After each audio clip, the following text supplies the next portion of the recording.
Okay, today we're reviewing Lords of Salem. And, yeah, wow.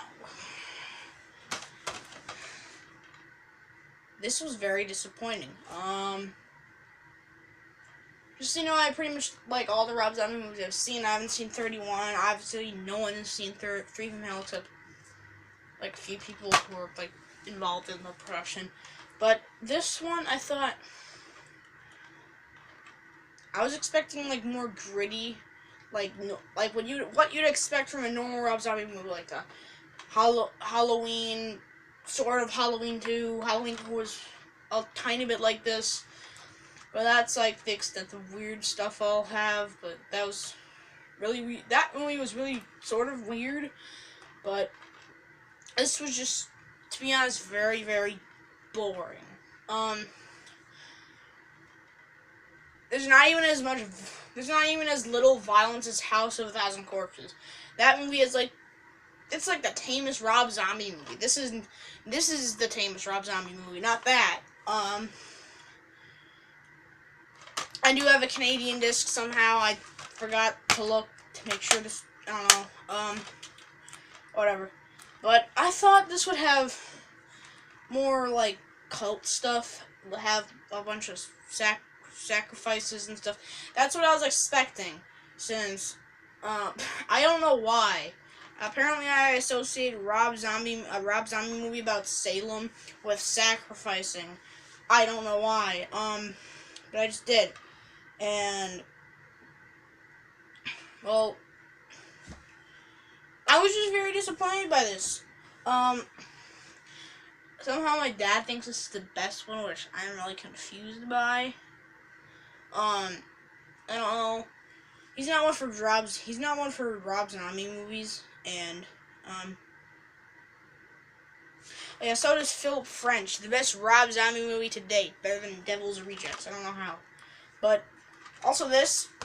If you're expecting this to be in the whole movie, it's in it for like 2 straight minutes. That is it. And it starts off with this really weird record thing about this record. I don't know. It's just Rob Zombie being Rob Zombie, but he's not doing gritty movies like Devil's Rejects, which is his best work in my opinion, because this is like Rob Zombie movie that's like PG-13 level almost. Disturbing. I don't know how anything in this movie is disturbing. I can't see how they rated this R. There's very little violence or that stuff. It's just pretty much explaining about Salem the whole time. Really, just everything about Salem. Yeah. And no, nothing's different on the language. There's no features. I'm not gonna edit that out. Whatever. Well, I can't really, anyways.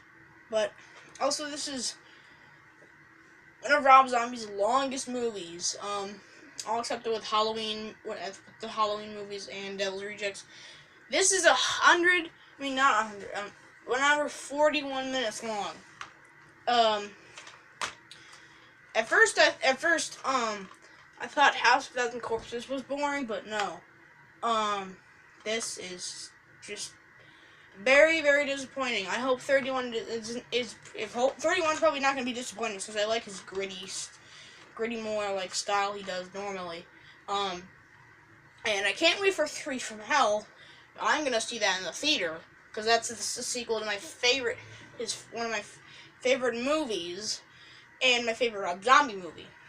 And that's Devil's Rejects. And yeah, also it says Sid Haig's in this movie.